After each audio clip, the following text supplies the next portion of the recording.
queridos, a paz do Rei Jesus, tudo bem com vocês? O vídeo de hoje nós vamos falar sobre a firmeza de um cristão. Na palavra do Senhor em Ezequiel 3, do 10 ao 11, está escrito: E continuou: Filho do homem, ouça atentamente e guarde no coração todas as palavras que eu disser a você. Aqui é Deus falando com o profeta Ezequiel. Vá agora aos seus compatriotas que estão no exílio e fale com eles. Diga-lhes, quer ouçam, quer deixem de ouçam, assim diz o soberano, o Senhor. Aqui Deus estava falando para Ezequiel: Ezequiel, vá e fala para o povo aquilo que eu estou mandando você falar. Mesmo se eles derem ouvido ou não, não importa, você faça a tua parte. E isso obviamente se repete de geração em geração, porque não são todas as pessoas que são abertas à voz de Deus. Não são todas as pessoas que recebem o aviso de Deus, que recebem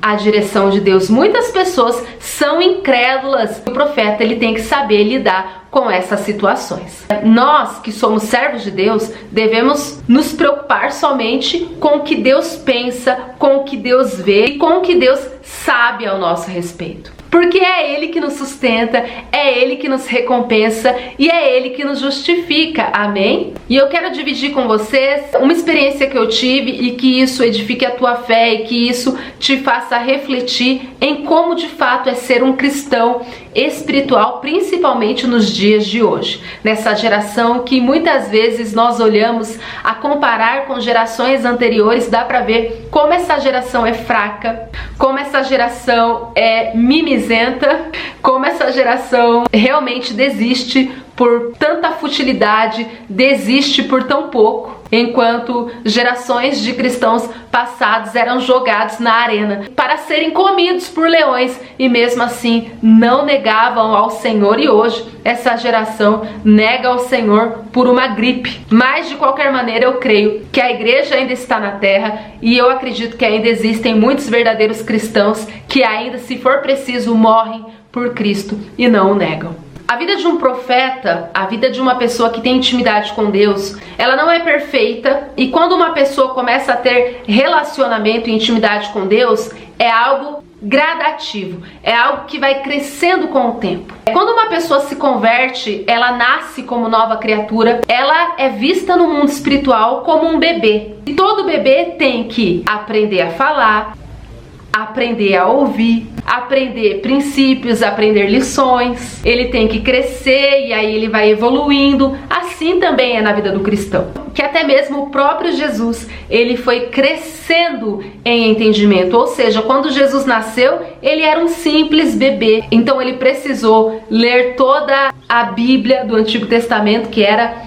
ali as leis do povo judeu. Então Jesus ele precisou fazer a parte humana, ter conhecimento de leitura. Ele estudou, ele aprendeu com os pais dele, ele aprendeu com a cultura. Então Jesus ele foi crescendo em graça e entendimento. Então se até Jesus teve que estudar, se até Jesus teve que se esforçar para ser quem ele foi, imagina eu e você. Então as coisas com Deus não vai cair do céu de graça, porque até a salvação é nos dada de graça, mas a gente tem que fazer a nossa parte, que é obedecer os mandamentos de Cristo. A graça de Deus é que todo aquele que crê será salvo. O que significa crer? Se eu creio, eu obedeço, para que assim eu seja salvo.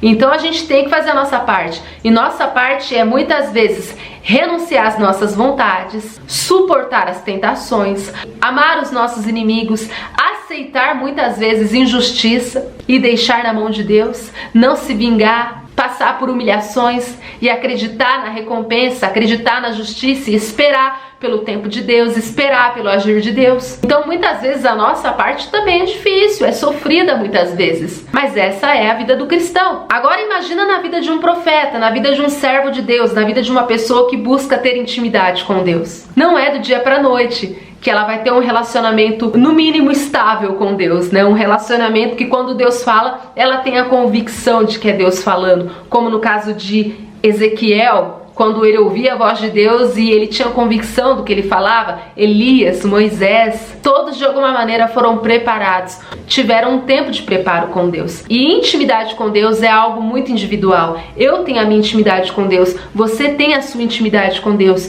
Talvez Deus se revelou a você de uma maneira diferente que ele se revelou a mim, porque Deus ele se revela a cada um de nós de acordo com a nossa identidade, de acordo com a nossa personalidade, de acordo com a história que cada um tem. Por exemplo, uma pessoa que nasceu na favela, ela não tem a mesma realidade ou visão de vida de uma pessoa que nasceu em uma mansão. Deus pode se revelar aos dois, só que de maneiras diferentes, de acordo com a realidade de cada um deles. Porque sim, Deus ama o favelado e Deus ama o milionário. Deus sim quer se revelar a ambos, só que muitas vezes de maneiras diferentes. O meu ministério tem a minha identidade, o meu ministério tem a palavra de Deus, tem as minhas experiências, mas tem a minha história marcada no meu ministério também. Você recebe aquilo que vai lhe ajudar, porque nem tudo que eu falar aqui vai servir para você. O próprio apóstolo Paulo disse: recebe aquilo que for bom para você. E eu tenho certeza que em todas as pregações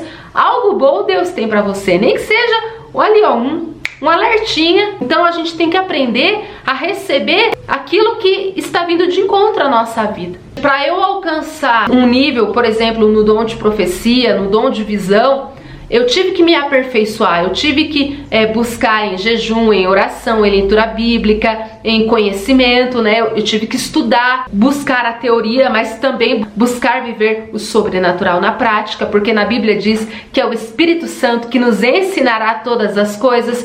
Tanto é que foi o próprio Espírito Santo que conduziu Jesus para o deserto, e ali foi o Espírito Santo que colocou as palavras na boca de Jesus ao enfrentar Satanás. Então Jesus, ele estava preparado porque dentro dele já havia conhecimento da palavra. Apesar dele ser a própria palavra, na palavra do Senhor deixa claro que Jesus, apesar de ser Deus, ele não usou por usurpação ser como Deus. Então quando ele foi para o deserto, ele enfrentou Satanás como ser humano. E por isso que ele disse: se eu conseguir, vocês também conseguem. Até obras maiores que as minhas, como humano, vocês farão. Porque tudo que Jesus fez aqui na terra foi através do poder do Espírito Santo. Jesus, apesar de ser Deus, ele não usou o seu poder de Deus. Ele se fez homem, ele se fez carne e ele se fez o menor de todos. E ele sofreu todas as tentações, todas as limitações, todas as dores que um ser humano comum passa. Jesus foi totalmente dependente do Espírito Santo. E hoje o mesmo Espírito que habitava em Cristo habita em mim e habita em você. Então, se ele conseguiu, nós também conseguiremos. Seguindo os passos dele e obedecendo a ele, tudo nos será possível. Amém? Eu fui crescendo com Deus. E é claro que eu passei por muitas decepções. Algumas vezes, quando vinha alguma revelação de Deus para mim, eu não tinha certeza se era Deus ou não. E muitas vezes no começo eu tinha medo. Mas conforme o tempo, eu fui vendo que algumas coisas que eu entregava começou a se cumprir, então foi me dando mais coragem, foi me dando mais discernimento e eu fui entendendo o que era Deus e o que não era Deus. E isso é algo muito particular. Aí eu fui crescendo em graça e em entendimento. E algumas vezes, principalmente no começo da minha caminhada como profeta, às vezes eu entregava algumas coisas para as pessoas e eu tinha convicção de que era Deus. Só que algumas pessoas não recebiam e eu ficava muito abalada. Eu ficava eu chorava, meu Deus, ela não recebeu. Como essa pessoa me despreza, como essa pessoa não recebe só porque sou eu, sabe? Mas é Deus falando com ela. Então eu acredito que todo profeta acaba passando por isso, principalmente no início da caminhada. E a gente tem que passar por isso, né? Mas com o tempo, Jesus, ele vai te fortalecendo, ele vai te endurecendo. E quem que passou por isso? Ezequiel. Todas as vezes que Ezequiel ia entregar uma profecia para o povo de Israel, ou até mesmo para o rei de Israel, eles não recebiam, eles rejeitavam, eles desprezavam Ezequiel. O que Deus disse para Ezequiel? Ezequiel, não tenha medo desse povo rebelde, porque eu vou te deixar mais duro do que eles. Se eles estão sendo duros com você, eu vou te deixar mais duro ainda. Você não vai chorar não. Olha só o que está escrito na palavra do Senhor em Ezequiel 3:9.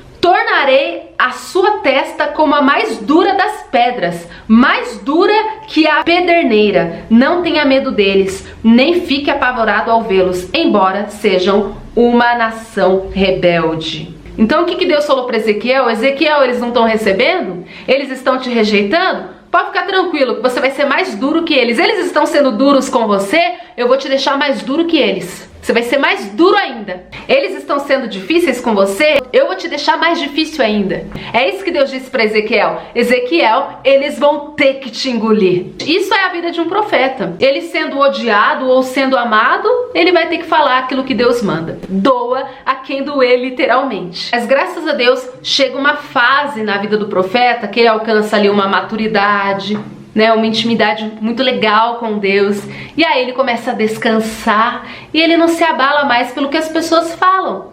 Ele não se abala mais se as pessoas vão acreditar ou não. Ele não se abala mais se as pessoas vão zombar ou não. Ele não se abala mais com o que as pessoas vão pensar. Ele só faz aquilo que Deus manda e ele não chora. Ele não se humilha, ele não se desespera, ele só entrega. Entreguei. Se quer receber, recebe. Se não quiser, não posso fazer nada. Aí chega ali no nível maduro do profeta. O nível maduro do profeta é quando ele não se abala mais com as opiniões. Ele entrega e o povo pode espernear, pode gritar, pode chorar, pode se rebelar. Ele, ó, já entreguei. Agora é entre vocês e Deus. Amém? O cristão, ele precisa ser firme, quanto mais um profeta. Quem traz essa firmeza é Deus, através de uma vida constante de busca à vontade dele. Amém?